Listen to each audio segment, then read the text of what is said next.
أعوذ بالله من الشيطان الرجيم بسم الله الرحمن الرحيم سبحان الذي أسرى بعبده ليلا من المسجد الحرام إلى المسجد الأقصى الذي باركنا حوله لنريه من آياتنا إنه هو السميع البصير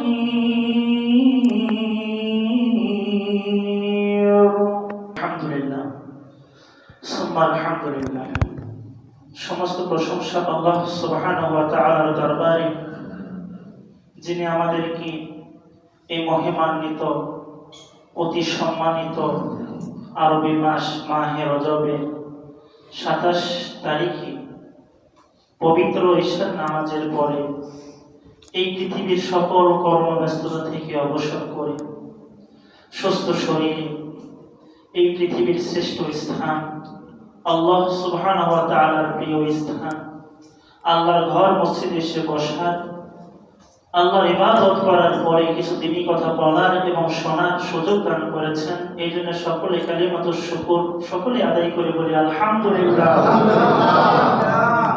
দরুদ পেশ করছি মানবতার মুক্তির দিশারি সরওয়ারে কায়নাত আহমদে মুজতবা শাফিউল মুজলিমিন সাকি কাউসার রহমতে দুজাহান ইমামুল আম্বিয়া ওয়াল মুরসালিন হযরত মুহাম্মদ মুস্তাফা সকলে পরি সাল্লাল্লাহু আলাইহি ওয়াসাল্লামের প্রতি।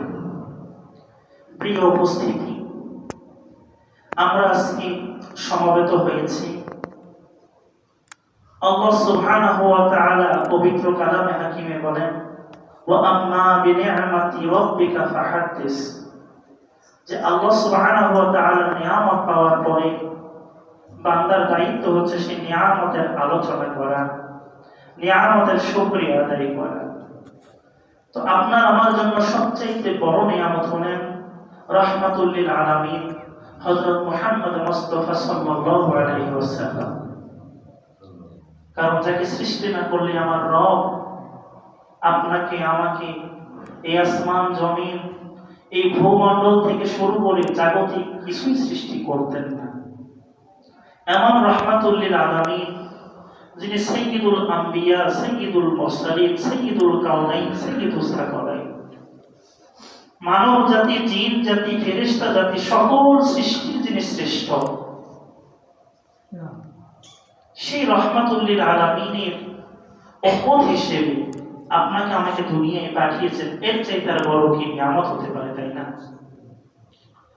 তো সেই রাহমাতুল লিল আলামিন হুজুর পূর্ণ সাল্লাল্লাহু আলাইহি ওয়াসাল্লামের জীবনে ঘটিত মুআজিজা সমূহের মধ্য থেকে একটি অলৌকিক মুআজিজা এই মাহে রজবে সংঘটিত হয়েছিল। যেই মুআজিজা, যেই শ্রেষ্ঠত্ব কোনো নবী রাসূলদেরকে দেওয়া হয়েছিল না, শুধুমাত্র এই রাহমাতুল লিল আলামিনকেই দেওয়া হয়েছিল। সেই মাহে রজবের 27 তারিখে রাহমাতুল লিল আলামিন হুজুর আকরাম সাল্লাল্লাহু আলাইহি ওয়াসাল্লামের শ্রেষ্ঠ মুআজিজা লাইলাতুল মিরাজ সংঘটিত হয়েছিল, যার ধারাবাহিক আলোচনা আমরা গত জুমাগুলোতে আলোচনা করেছি। সংক্ষেপে শুধু স্মরণ করিয়ে দিচ্ছি। আল্লাহ রাব্বুল আলামিন তার হাবিবে পাক সাল্লাল্লাহু আলাইহি ওয়াসাল্লামকে এই ধরাধাম থেকে শুরু করে হাতিমে কাবা থেকে শুরু করে বাইতুল মাকদিস থেকে শুরু করে রাহমাতুল লিল আলামিনকে রহমতের মালিক রব্বুল আলামিন তার সান্নিধ্যে নিয়ে গিয়েছেন।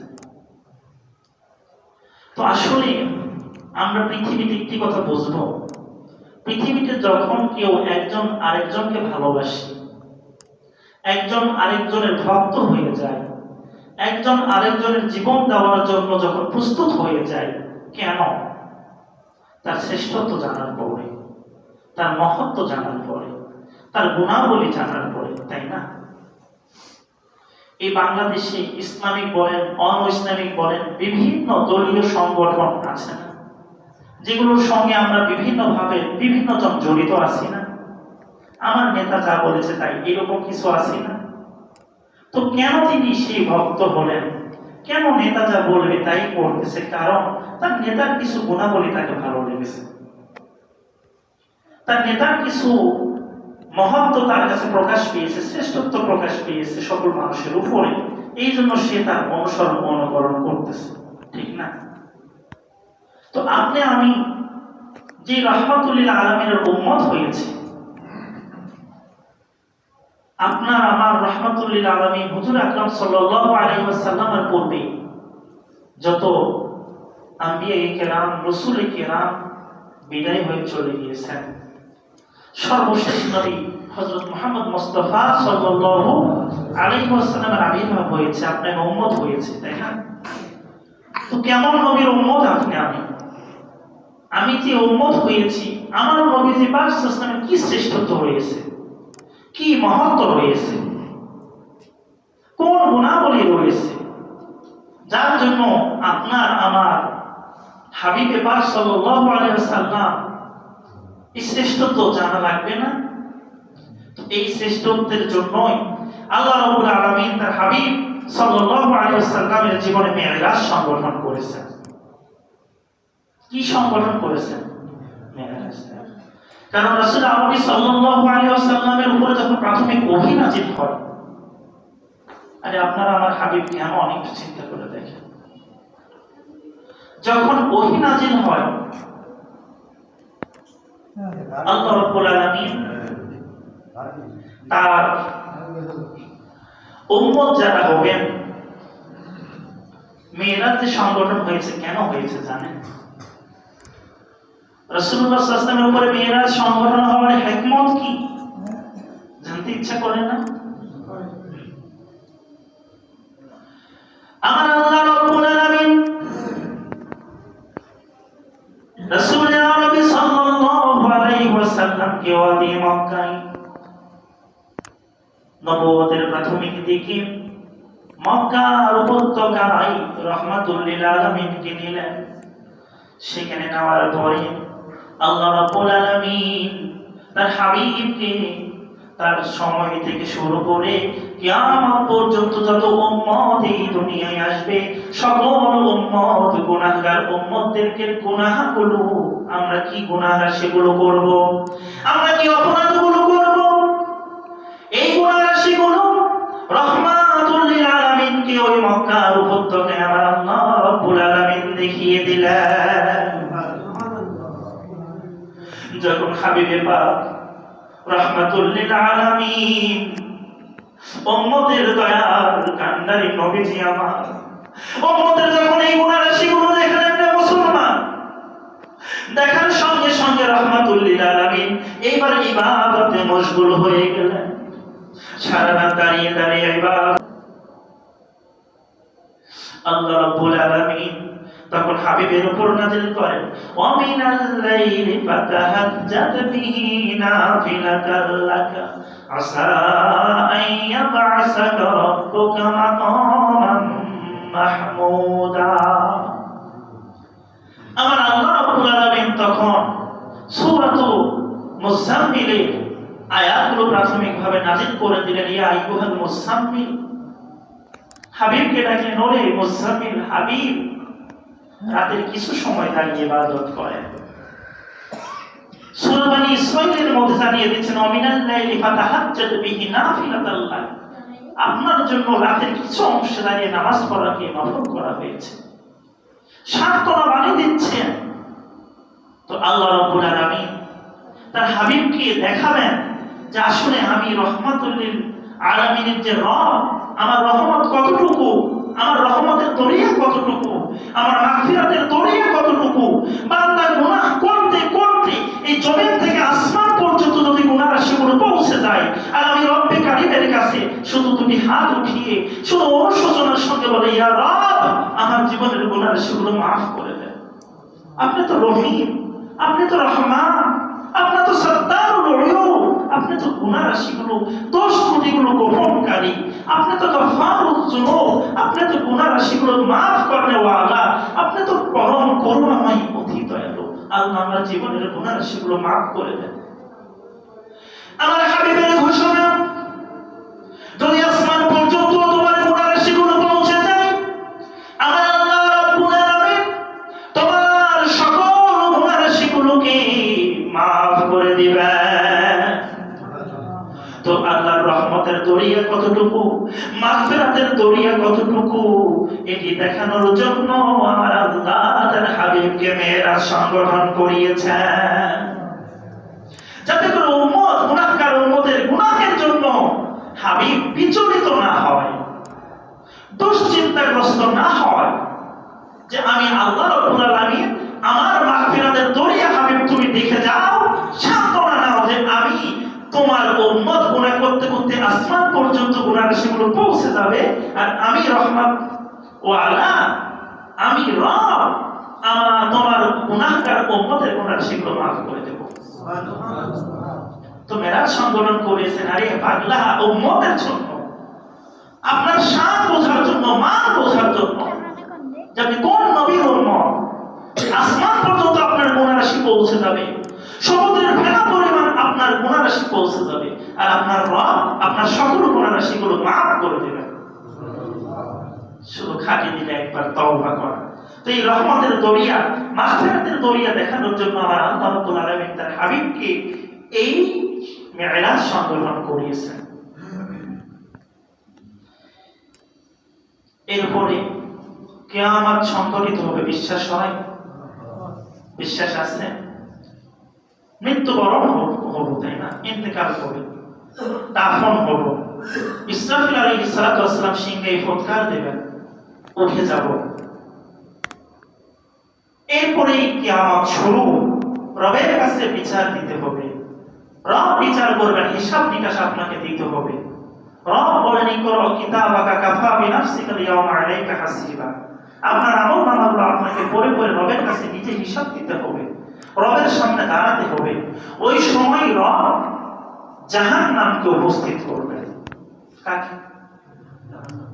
ওয়াজিয়া ইয়াওমাইযিন বিজাহান্নাম, সেই দিন জাহান্নামকে আমার রব সেখানে উপস্থিত করবেন। জাহান্নামের হুঙ্কার শোনার সঙ্গে সঙ্গে কিয়ামতের ময়দানে সকলের নাফসি নাফসি রব উঠে যাবে। সবাই বলবে, হায় আমার কি হবে, হায় আমার কি হবে, হায় আমার কি হবে। ওই সময় যেন রাহমাতুল লিল আলামিন হুজুর আকরাম সাল্লাল্লাহু আলাইহি ওয়াসাল্লাম নিজের চিন্তায় যেন মশগুল না হয়ে উম্মতের চিন্তায় উম্মতি উম্মতি করেন। এই জন্য আমার রব আগে হাবিবকে মেরাজ করিয়ে জাহান্নাম দেখিয়ে দিয়েছেন। তুমি আমি গুনাহগার উম্মত, কিয়ামতের ময়দানে গুনাহের কারণে তোমার আমার উপরে যখন আল্লাহ রাব্বুল আলামিনের গজব আপতিত হবে, তোমার আমার ঘামের মধ্যে যখন হাবুডুবু খাইব, মাথার মগজগুলো যখন টকটক টকটক করে ফুটতে থাকবে রে মুসলমান, আল্লাহ রাব্বুল আলামিনের শাস্তি যখন তোমার আমার উপরে কায়েম হয়ে যাবে, জাহান্নামের হুঙ্কার শোনার সঙ্গে সঙ্গে সকলে যখন নিজের চিন্তায় মশগুল হবে, সেই দিন যেন হাবিব জাহান্নামকে দেখে ভয় না পায়, জাহান্নামকে দেখে যেন দুশ্চিন্তায় পতিত না হয়, উম্মতকে সুপারিশ করে জান্নাতে নেওয়ার জন্য যেন ব্যস্ত হয়ে যাবে। তো আমার রব জাহান্নাম থেকে সবাই বিচলিত হবে, কিন্তু হাবিব সে বিচলিত হবেন না, শুধু উম্মত বলে পাগল হয়ে যাবেন। এই জন্য আল্লাহ আগেই তার হাবিবকে জাহান্নাম দেখিয়ে দিয়েছেন। কি করেছেন? আমরা শেষ সময় কিছু কথা বলবো, যেহেতু মিরাজের দীর্ঘ সফরের কথা আমরা আলোচনা করেছি, ওদিকে যাচ্ছি না। শুধু আমি এতটুকু বুঝাইতে চাচ্ছি যে মেরাজের হিকমতটা কি, রব কেন তার হাবিবকে মেরাজ করিয়েছেন। তো জাহান্নামে কি দেখেছেন ইনশাআল্লাহ আমরা সংক্ষেপে অতি সংক্ষেপে আপনাদেরকে জানাবো। তো হাবিব যেন সেই দিন ঘাবড়ায় না যান, আপনার আমার জন্য যেন সুপারিশকারী হয়ে যান, আপনার আমার চিন্তায় বিভোর হয়ে যান। এই জন্যই আল্লাহ আগেই হাবিবকে মেয়েরাজের রাতে জাহান্নাম দেখিয়ে দিয়েছেন, ভয় আগেই দূর করে দিয়েছেন। 3 নাম্বার হিকমত,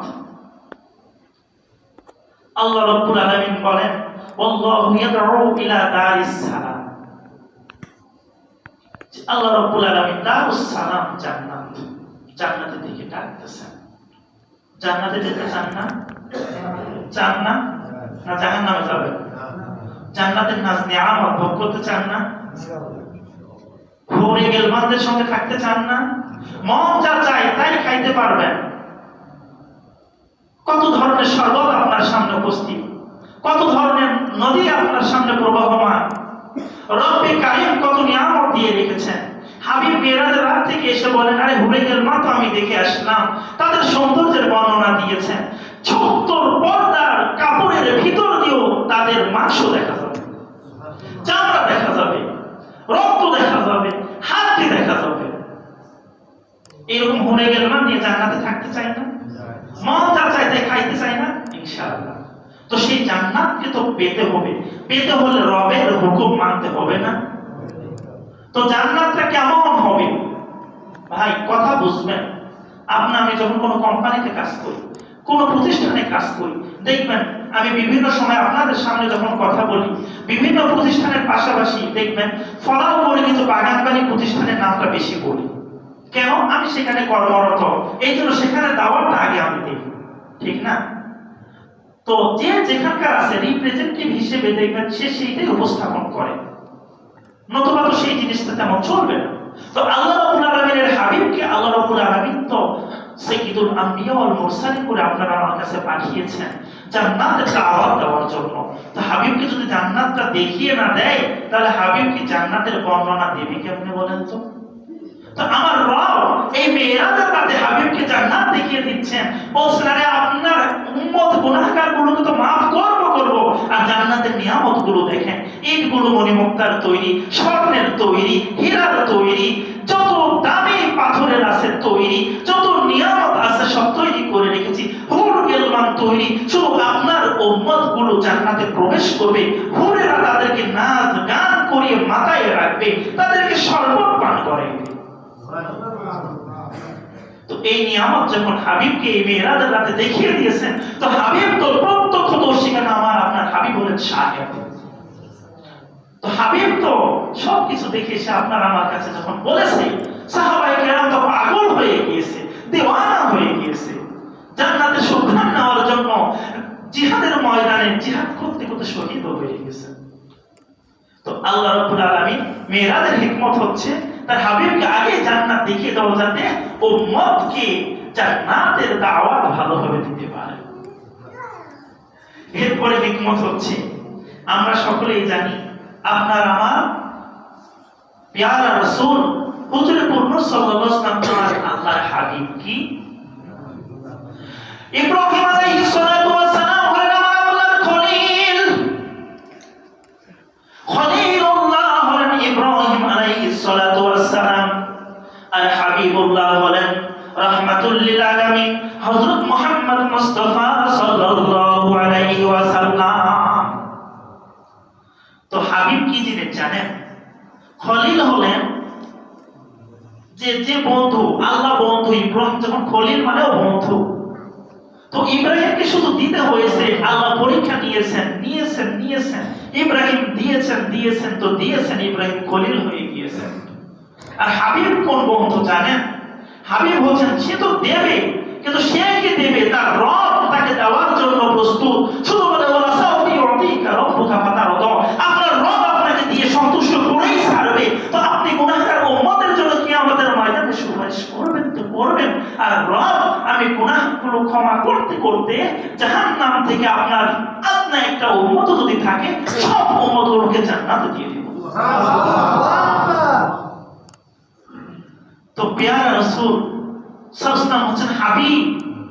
তো হাবিব যেহেতু হয়েছেন, তো হাবিব তো হাবিবের সব খবর রাখবে। বন্ধু বন্ধুর খবর রাখবে না?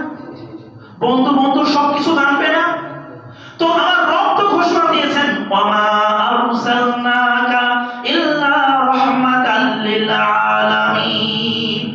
আমার রবের ঘোষণা হচ্ছেন যে আমার হাবিব সাল্লাল্লাহু আলাইহি ওয়াসাল্লাম হচ্ছেন জগৎ সমূহের রহমত। অথচ আল্লাহ হচ্ছেন আলহামদুলিল্লাহি রাব্বিল আলামিন। আর আমার আল্লাহ রাব্বুল আলামিন হচ্ছেন সকল জগৎ সমূহের রব। যত সৃষ্টি জগৎ রয়েছে সব সৃষ্টি জগতের জন্য আমার আল্লাহ রব, আর আমার প্রিয় রাসূল সাল্লাল্লাহু আলাইহি ওয়াসাল্লাম হচ্ছেন রহমত। তো আল্লাহ বলতেছেন আমি যত জগতের রব, আমার হাবিব তত জগতের রহমত। তো সকল জগৎ হাবিবের দেখার প্রয়োজন আছে না নাই? এই জন্য মেরাজ সংগঠন করে তার হাবিবকে আল্লাহ রাব্বুল আলামিন সকল জগৎ সমূহ দেখিয়ে বন্ধুর বন্ধুর খবরগুলো সব জানাই দিয়েছে। বুঝেছেন? এই জন্য আমার আল্লাহ রাব্বুল আলামিন তার হাবিবের জন্য এই মেরাজের ব্যবস্থা করেছেন। এরপর একটি হিকমত হচ্ছে, আসমান এবং জমিন যেদিন আল্লাহ সৃষ্টি করেছেন, তো সৃষ্টি করার পরে আসমান আর জমিনের একটা মোনাজারা, একটা তর্ক হয়েছিল। আসমান বলে আমার উপরে আল্লাহ কত সুন্দর নক্ষত্র, তারকা, গ্রহ, রাজি এত সুন্দর করে সেট করে রেখেছে, আমাকে সুন্দর করে সাজিয়েছে। কি ইন্না যায়্যানাস সামাআদ দুনিয়া বিজিনাতিল কাওয়াকিব।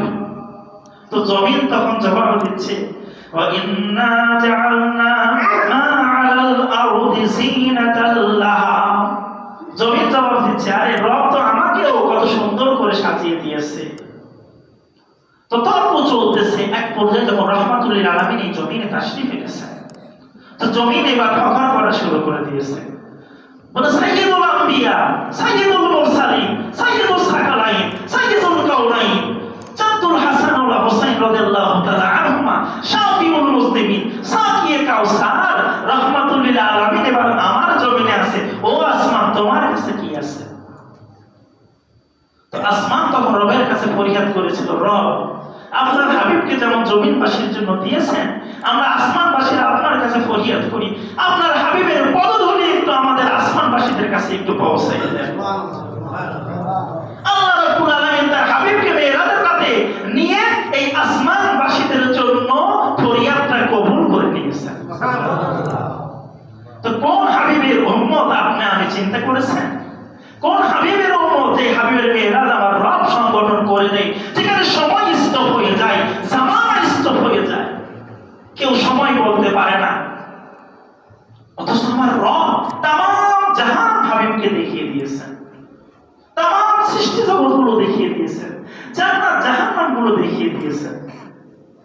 শুধু তাই না, প্রথম আসমান, দ্বিতীয় আসমান, তৃতীয় আসমান, চতুর্থ আসমান, পঞ্চম আসমান, ষষ্ঠ আসমান, সপ্তম আসমান পর্যন্ত সাইর করিয়েও আল্লাহ রাব্বুল আলামিন তার হাবিবকে লা জামান, লা মাকান, আরশে আযীম পর নিয়া রাহমাতুল লিল আলামিন কানা কাবা কাউসাইনি আও আদনা, ধনুক, তীর ধনুক আছে টান দিয়ে যে দুইটা মাথা কত কাছাকাছি আসে না, এর চাইতেও রব তার হাবিবকে আরো নিকটে নিয়ে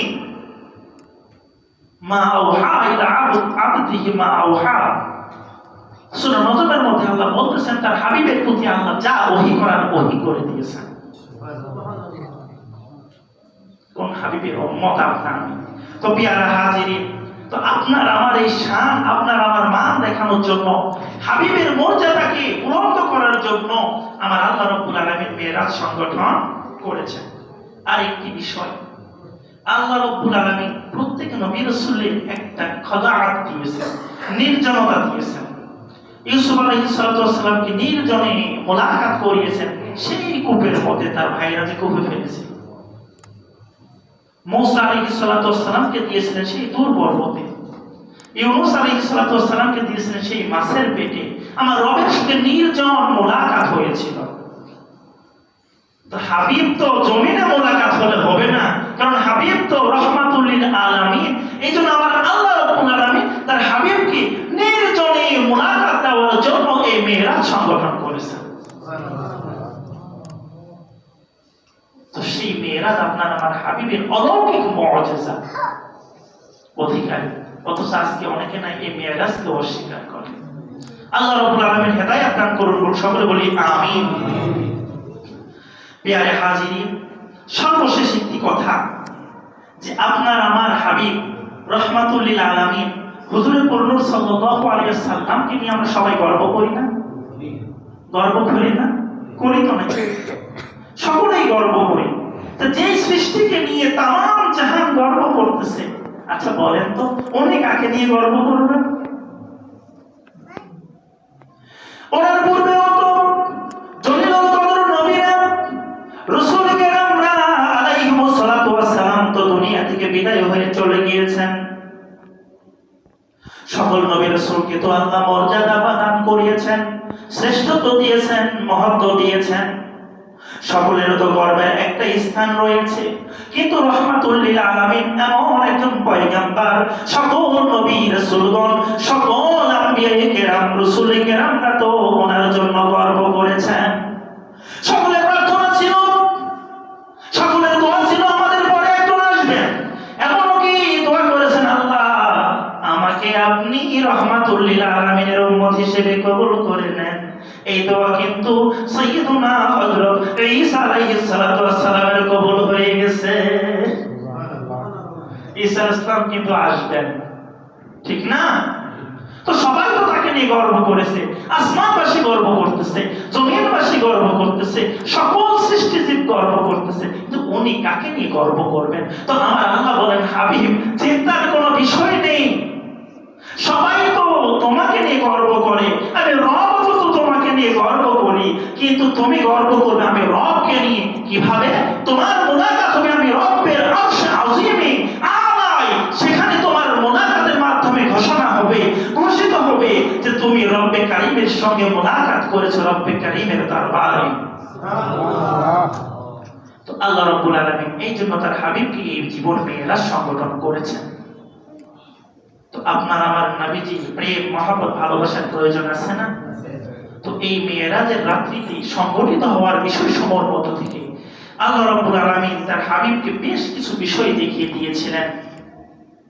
জান্নাত জাহান্নাম দেখিয়েছেন। তো সেই জাহান্নামের মধ্যে আল্লাহ রাব্বুল আলামিন তার হাবিবকে কিছু শাস্তি অবলম্বন, উম্মত গুনাহগার যে বলেছিলাম যাতে জাহান্নাম যখন আসবে বিচলিত যাতে না হয়, এই জন্য আল্লাহ রাব্বুল আলামিন কিছু শাস্তি এই দুনিয়ার মেরাজের রাতে হাবিবকে দেখিয়ে দিয়েছেন। আমাদের জমিনে অনেকে সুদখোর আছে না বাবা? সুদ খায়, টাকা দেয় 500, নেয় 700, টাকা দেয় 50,000, 5-6 মাস পর দিবেন 5,000 বাড়াইয়া দেন, এরকম আছে না? আল্লাহ রাব্বুল আলামিন তার হাবিব পাক সাল্লাল্লাহু আলাইহি ওয়াসাল্লামকে নিয়ে যখন জিবরাইল আলাইহিস সালাতু ওয়াস সালাম জাহান্নামের দর্শনে গিয়েছেন, আল্লাহর হাবিবের সঙ্গে যখন জাহান্নামের তার রক্ষী মালিক ফেরেশতার সঙ্গে সাক্ষাৎ হয়েছে, মুসলমান তিনি সালাম দিয়েছেন, স্বাগতম জানিয়েছেন, কিন্তু হাসি মুখে নয়, গম্ভীর ভাবে। মুহাম্মদ মুস্তাফা সাল্লাল্লাহু আলাইহি ওয়াসাল্লাম জিবরিল আমিনকে ডেকে বললেন, জিবরাইল ভাই, প্রথম আসমান থেকে শুরু করে এই পর্যন্ত যত নবীদের সঙ্গে রাসূলদের সঙ্গে আমার দেখা হয়েছে, সকলেই তো আমাকে সালাম দিয়েছে, সকলেই আমার সঙ্গে মুসাফা করেছে, সকলেই স্বাগতম জানিয়েছে, হাসি মুখে কথা বলেছে, কিন্তু এই কেমন ফেরেশতা, এ তো আমার সঙ্গে হাসি মুখে কথা বলে না। জিবরাইল বলে, ওগো রাহমাতুল লিল আলামিন, ইনি হচ্ছেন জাহান্নামের দ্বাররক্ষী। যেদিন থেকে এনাকে জাহান্নামের দ্বাররক্ষী নিয়োজিত করা হয়েছে, সেদিন থেকে মালিক ফেরেশতার মুখে কেউ হাসি দেখে নাই। তো আজকে যখন আপনি রাহমাতুল লিল আলামিনকে দেখেও হাসি হাসে নাই, এই ফেরেশতা কিয়ামত তক আর কখনো হাসবে না। এইবার রাহমাতুল লিল আলামিন জাহান্নাম সফরে শুরু করেছেন। সামনে গিয়ে দেখেন রক্তের একটা নদী, রক্তের নদীতে কিছু লোক হাবুডুবু খায়, হাবুডুবু খাইতে খাইতে কিনারার পাশে আসে, কিনারা থেকে একজন ঢিল ছুঁড়ে মেরে আবার তাকে পুনরায় সেই পুকুরের মাঝখানে নিয়ে যায়। এইভাবে চলতেই থাকে। আল্লাহর হাবিব বলেন, ও জিবরাইল, এরা কারা? কেন এরকম শাস্তি হয়? বলে হুজুর, আপনার উম্মতের মধ্যে যারা সুদখোর, সুদ খাবে, আল্লাহ রাব্বুল আলামিন তাদের জন্য এই শাস্তি নির্ধারণ করে রেখেছেন। নাউযুবিল্লাহ। আল্লাহ আমাদেরকে সুদি কারবার থেকে হেফাজত করুন, বলি আমিন। একটু সামনে অগ্রসর হলেন। অগ্রসর হওয়ার পরে হাবিব দেখেন লাহুম আযফারুম মিন নুহাস, কিছু লোক রয়েছে যাদের তামার নখ। কিসের নখ? তামার নখ। ইয়াখমুশুনা আলা উজুহিহিম ওয়া সুদুরিহিম, এই তামার নখ দিয়ে তারা শুধু এগুলো খামছায়, চিরে, মুখটা চিরে বিকৃত করে। আল্লাহর হাবিব জিজ্ঞেস করলেন, ও জিবরিল, এরা কারা? জিবরিল বললেন, হুজুর, আপনার উম্মতের মধ্যে একটি দল হবে যারা গীবত করে। কি করে? পরের দোষ চর্চা করে, পরনিন্দা করে, অহেতুক চর্চা করে। চায়ের দোকানে এই আড্ডায় সেই আড্ডায় কাজ নাই তো এখন মসজিদেও শুরু হয়ে গেছে। অহেতুক কারো দোষ চর্চা করা, পরনিন্দা করা, এই গীবত যারা করবে, তো আপনার উম্মতের মধ্যে এই গীবতকারীদের জন্য এই আযাব আল্লাহ রেডি করে রেখেছেন জাহান্নামে। আল্লাহ আমাদেরকে হেফাজত করুন, বলে আমিন।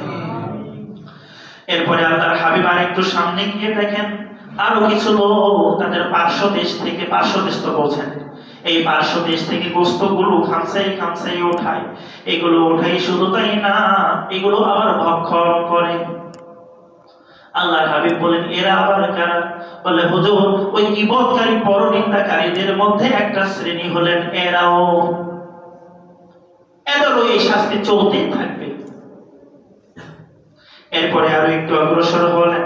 অগ্রসর হওয়ার পরে দেখেন কিছু লোক, তাদের সামনে সুস্বাদু খাবার প্রস্তুত করা আছে, তার পাশে দুর্গন্ধময় পচা পুঁজ, রক্ত সহ কিছু দুর্গন্ধময় কুরুচিপূর্ণ খাবার প্রস্তুত করা আছে। তারা সুগন্ধময় খাবারগুলো খায় না, তারা ওই কুরুচিপূর্ণ, দুর্গন্ধময়, পচা খাবারগুলো খায়। আল্লাহর হাবিব জিজ্ঞাসা করেন, জিবরিল, এরা কারা? এরা কেন এই ধরনের খাবারগুলো খায়, ভালো খাবার খায় না? জিবরিল আমিন ডেকে ডেকে বলেন, ইয়া রাসূলুল্লাহ, ইয়া হাবিবাল্লাহ, এরা হলেন আপনার উম্মতের মধ্যে ওই দলের লোক যারা ব্যভিচার করত, জিনা করত, স্বামীর অগোচরে স্ত্রী জিনা করত, স্ত্রীর অগোচরে স্বামী জিনা করত, পিতামাতার অগোচরে সন্তানরা জিনা করত। সমাজের অহরহ এই ঘটনা ঘটে কি ঘটে না? ভাই, স্বামী বিদেশে আছে, স্ত্রী পরকীয়া করে কি করে না? অসংখ্য অসংখ্য অগণিত পরিবারগুলো এখন পরকীয়া রোগের কারণে তালাক, ডিভোর্সের সংখ্যা বেশি হয়ে যাচ্ছে। তো আল্লাহ রাব্বুল আলামিন আমাদেরকে এই জিনাকারী থেকে, জিনাকার থেকে হেফাজত করুন, বলি আমিন। এইবার আল্লাহর হাবিব সাল্লাল্লাহু আলাইহি ওয়াসাল্লাম একটু সামনের দিকে অগ্রসর হলেন। সামনে অগ্রসর হয়ে দেখেন এমন কিছু লোক রে, যে লোকগুলোর ঠোঁটগুলো ঠোঁটের মতো মোটা মোটা ঠোঁট। এরপরে তাদের সামনে কিছু আগুন রয়েছে, এই আগুনগুলো টুকরা তারা মুখে দেয়। আগুনের টুকরা মুখে দেওয়ার সঙ্গে সঙ্গে পেট দিয়ে তাদের পায়খানার রাস্তা দিয়ে আবার এই আগুনগুলো নারী ভুঁড়ি সহ সব পড়তে আসছে। আবার তারা আগুন খায়, আবার এইভাবে বের হয়। রহমাতুল লিল আলামিন জিজ্ঞাসা করে, ইয়া জিবরিল, এরা কারা? জিবরিল আমিন ডেকে ডেকে বলে, হুজুর, এরা হলো আপনার উম্মতের মধ্যে ওই শ্রেণীর লোক যারা এতিমের সম্পদ অন্যায় ভাবে ভক্ষণ করে। ভাই মারা গিয়েছে, ভাতিজার হক দেয় না, বোন মারা গিয়েছে, ভাগিনার হক দেয় না। সমাজের বুকে এরকম এতিম আছে না নাই? বাবা মারা গেলে বোন এতিম হয়ে যায় কি যায় না? আর ভাই এই ইতিমের হকগুলো আদায় করে না, কাকা জ্যাঠাগুলো এই ইতিমের হকগুলো আদায় করে না। আল্লাহর হাবিব বলেন যে এই রকম শাস্তি যে আমি দেখেছি, যারা ইতিম এর মাল ভক্ষণ করবে, আল্লাহ রাব্বুল আলামিন কিয়ামতের দিন তাদেরকে এই শাস্তি দিবেন। আল্লাহ আমাদেরকে হেফাজত করুন, বলি আমিন। এরপর মেয়েরাদের রাতে নামাজ ফরজ হয়েছে, তাই না? 50 ওয়াক্ত ছিল, সেখান থেকে 5 ওয়াক্ত, ঠিক না? কত ওয়াক্ত? 5 ওয়াক্ত। কিন্তু আল্লাহ বলেছেন, আমি 5 ওয়াক্ত তো দিয়েছি, 50 ওয়াক্তের সওয়াব আপনার উম্মতগুলো পেতে থাকবে। যে নামাজ হচ্ছে আপনার আমার জন্য সালাতু ইমাদুদ্দিন, নামাজ হচ্ছে আপনার আমার দ্বীনের খুঁটি, বুনিয়াদ। আল্লাহ হাবিব 5টি খুঁটির কথা বলেছেন। একটি হচ্ছে ইকামাস সালাত, নামাজ কায়েম করা। মুসলিম এবং কাফেরের মধ্যে, মুসলিম এবং বেদীনদের মধ্যে পার্থক্যটাই হচ্ছে নামাজ, ঠিক কি না? যে নামাজ মুমিনের জন্য মেরাজ। আমি আজকে জুমায়ও বলেছি যে আল্লাহর হাবিব তো উম্মতকে ভুলে নাই ভাই, উম্মতকে ভুলে নাই। সিরাতের কিতাবগুলো বের করে দেখেন, যেদিন জন্ম হয়েছে রাহমাতুল লিল আলামিন জমিনে সিজদায় লুটিয়ে পড়েছেন। সিজদা থেকে উঠেই শাহাদাত আঙ্গুলে আসমানের দিকে দাঁড় করে কতগুলো কথা বলেছিলেন, তার মধ্যে একটি কথাই হলো তার উম্মতের কি হবে। আর জন্ম থেকে শুরু করে হাবিবে পাক এখনো মদিনাতুল মুনাওয়ারায় শুয়ে শুয়ে হাবলি উম্মতি বলে কান্না করেন। হাদিসের কিতাবগুলো খুলে দেখেন যে রাহমাতুল লিল আলামিন যেদিন কিয়ামতের ময়দানে সর্বপ্রথম উঠবে, উঠেই প্রশ্ন করবে, আমার উম্মত কি জাহান্নামের কিনারায় চলে গিয়েছে? কি জিজ্ঞাসা করবে? আমার উম্মত জাহান্নামের কিনারায় চলে গিয়েছে, সাফিও জাহান্নাম। সবাই চিন্তা করবে আমার কি হবে, আমার কি হবে, আমি এই গুনাহ করেছি, আমি এই অন্যায় করেছি, আমার মুক্তি কিভাবে হবে? আর রাহমাতুল লিল আলামিন সর্বপ্রথম উঠেই বলবেন কি, আমার উম্মত কোথায় জাহান্নামের কিনারায় চলে গিয়েছে নাকি? তো কখনো তো বলে নাই। মেরাজে গিয়েও আল্লাহ রাব্বুল আলামিনের সামনে আপনাকে আমাকে বলে নাই। রব তো শান্তি দিতেছে, হাবিব বলতেছে আসসালামু আলাইনা ওয়া আলা ইবাদিল্লাহিস সালিহিন। আল্লাহ আপনি বলেছেন আসসালামু আলাইকা আইয়ুহান নবী, আর আমি জবাব দিচ্ছি যে শুধু সালাম আমার উপরে নয়, আমার গুনাহগার যত উম্মত রয়েছে, যত নেককার উম্মত রয়েছে, সকলের উপরেই সালাম।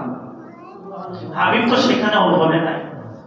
রব জানেন যে হাবিবের মেরাজ তো হচ্ছে, হাবিব মনে কিছু অসন্তুষ্টি থাকতে পারে, এই জন্য আমার রব নামাজ দিয়ে জানিয়ে দিলেন, হাবিব আপনার তো মেরাজ আমার দরবারে হয়েছে, তো শুনে নেন, আপনার কোন আপনা উম্মত যদি নামাজে দাঁড়িয়ে যায়, আমার কুদরতি কদমে সিজদা করে, আমি আল্লাহ রাব্বুল আলামিন বান্দা এবং আমি রবের সামনে থেকে সকল পর্দাগুলো দূরে সরিয়ে দিই।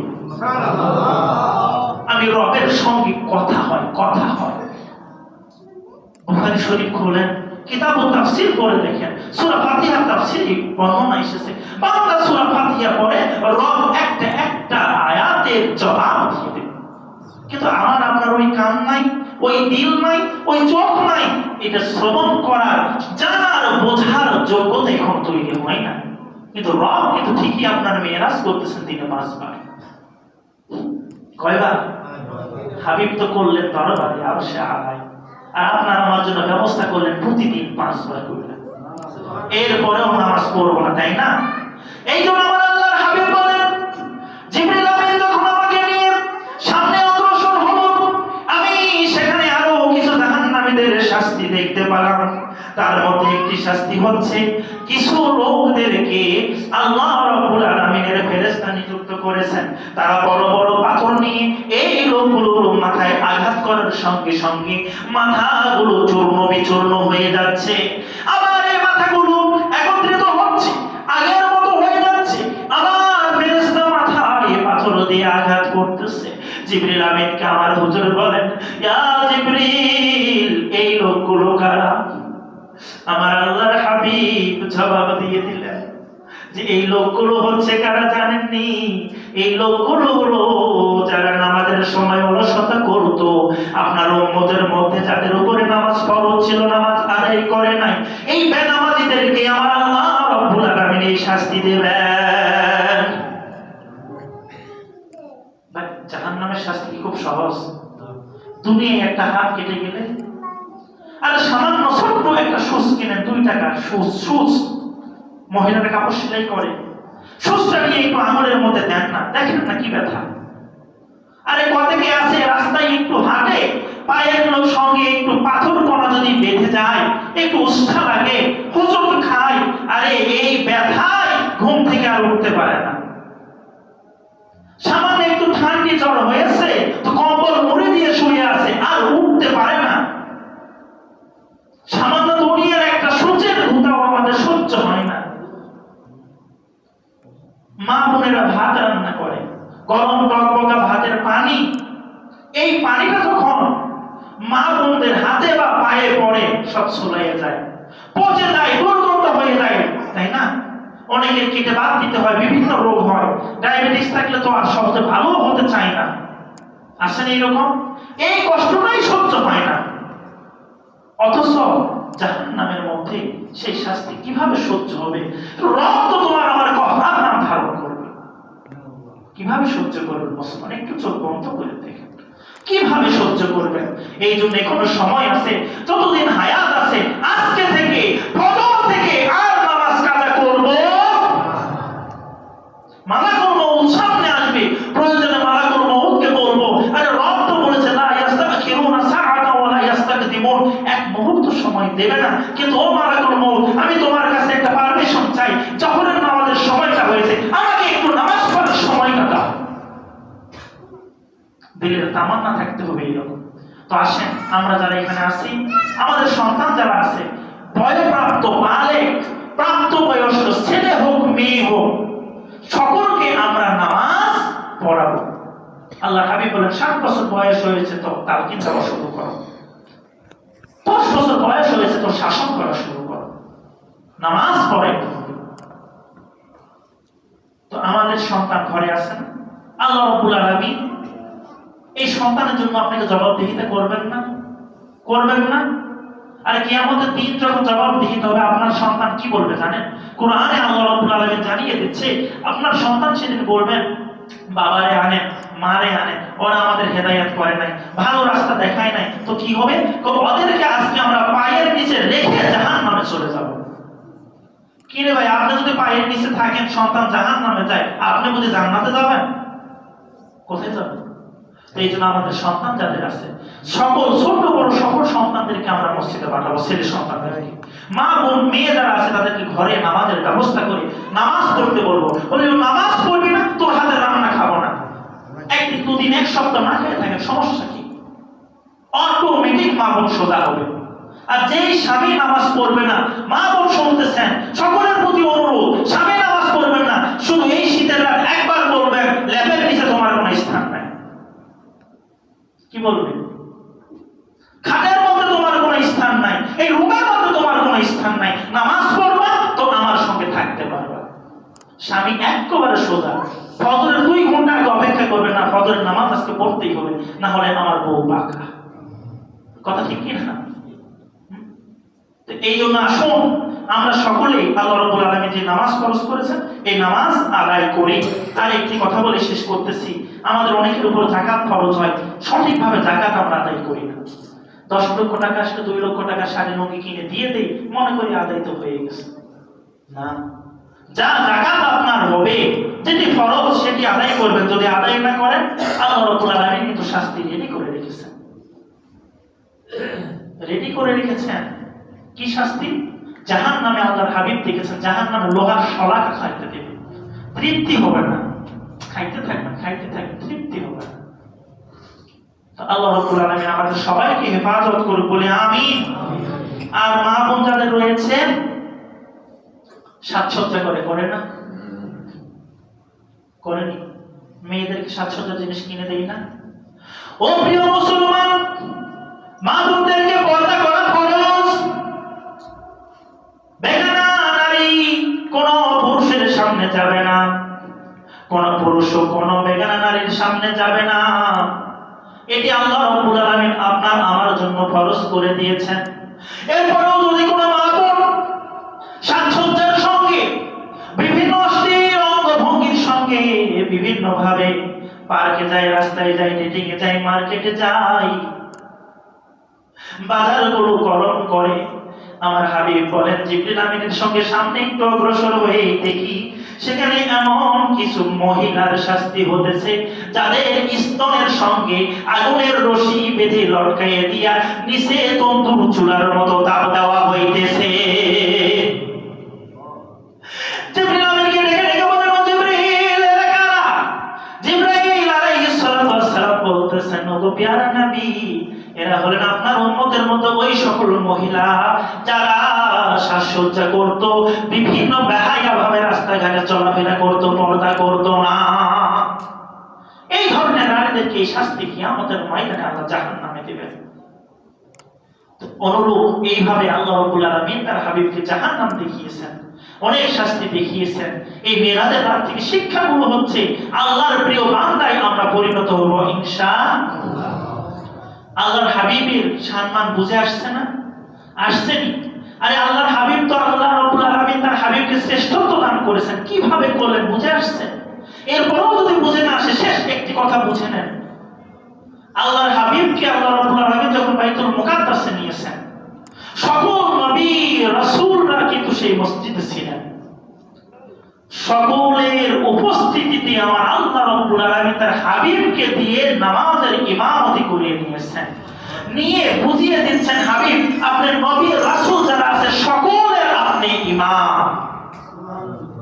এরপরে যখন ওই যে জুমায় বলেছিলাম বাইতুল মামুর ফেরেশতাদের ইবাদতের যে ঘরের কথা বলেছিলাম, যেখানে প্রতিদিন 70,000 ফেরেশতা সেখানে প্রবেশ করে, আর কিয়ামত পর্যন্ত প্রবেশ করার সুযোগ পায় না। আল্লাহ রাব্বুল আলামিনের হাবিব যখন ওই বাইতুল মামুরে গিয়েছিলেন, সকল ফেরেশতাদেরকে নিয়ে আল্লাহর হাবিবের ইমামতিতে 2 রাকাত নামাজ আদায় করেছেন। আল্লাহ রাব্বুল আলামিন জানিয়ে দিলেন, দুনিয়াবাসীর জন্য যেমন আপনি ইমাম, আসমানবাসীর জন্য আপনি ইমাম। তো আল্লাহ রাব্বুল আলামিন সেই হাবিবের আপনার উম্মত আমাদেরকে করেছেন। এই শুকরিয়া আমরা সারা জীবনে, শুধু না সারা জীবনেও শোধ করতে পারবো। যে হাবিবের সুন্নাহ সম্মতভাবে আমাদেরকে চলার তৌফিক দান করুন, সকল বলি আমিন। আর যে কথাগুলো বললাম, আল্লাহর হাবিব যে শাস্তিগুলো আপনার আমার সামনে উপস্থাপিত করেছেন, এই ধরনের সকল কার্যকলাপ থেকে, আল্লাহর হারাম বিষয় থেকে আমরা সকলে বিরত থাকবো, সকল বলি আমিন।